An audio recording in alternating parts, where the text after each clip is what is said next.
My job was to go to the field and see if all the plans were being built.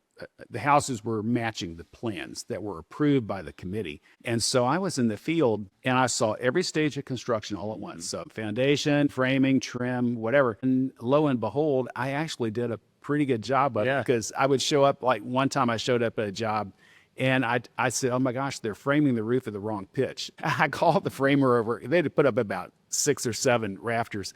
And I said, I don't think your roof pitch is right. And he said, oh, I think it is. I said, no, I don't think it is. Why don't you check it? And he said, oh, you're sure enough. You're right. The roof pitch is wrong. And he told the guys, he said, take the rafters down. Let's go to lunch. And when we come back, we'll recut. And so, we saved the day on that one. And then I had another project where it was a Georgian and the builder had omitted the knee wall.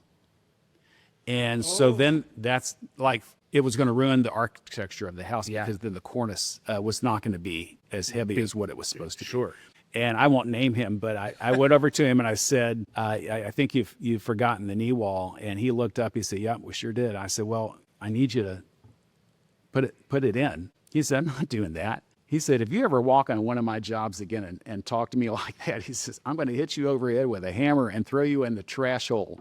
I said, okay. So that house is built without the knee wall today.